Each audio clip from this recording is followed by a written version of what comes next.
I really enjoy doing chemical demonstrations, and sometimes they can seem to be quite magical. Let me show you. Just gonna mix these, and look what I can do with my magic wand. I'm gonna change this gold to blue.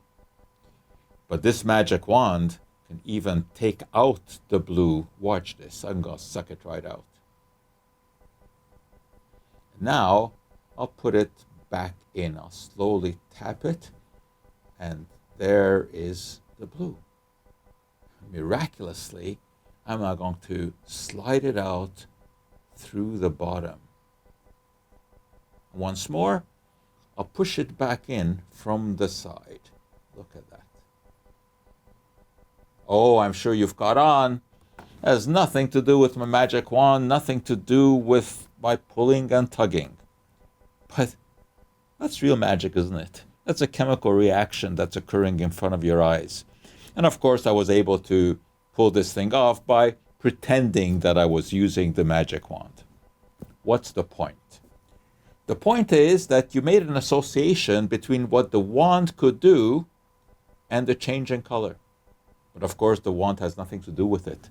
So we're talking about a difference between an association and a cause and effect. And that is something that is critical in science. Because associations are easy to make, but very often they can lead you astray. For example, the more firemen there are at a fire, the greater the damage done. But obviously the firemen have nothing to do with the damage.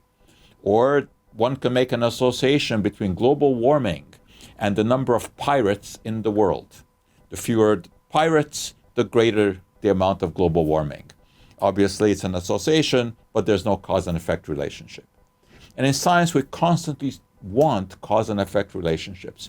For example, you know that there is an association between eating processed foods and ill health. But association doesn't mean it's cause and effect. What is it? Maybe it's people who eat processed foods are also eating fewer fruits and vegetables, which are protected. Or maybe they are just less active. So we would like to see a real experiment that can prove cause and effect. And one has been carried out. Because in a study, they took 10 men and 10 women, and they either ate processed foods or they ate foods that were freshly cooked, but the meals were all matched for calories, for fat, for protein, for every nutrient. So the only difference was the processing. And what they found, amazingly, that people who ate the processed foods over a 2-week period put on about 2 pounds because they ate 500 calories more every day. So for the first time, we have a study that showed that there isn't only an association between eating processed foods and putting on weight, but that the processed foods actually cause the weight gain.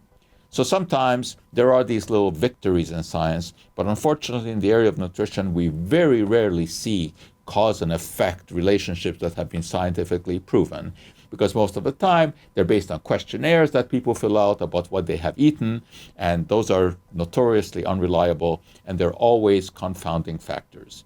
But when it comes to this study, there's one fact that emerges, and that is that it would be a good idea to kind of put the squeeze on processed foods.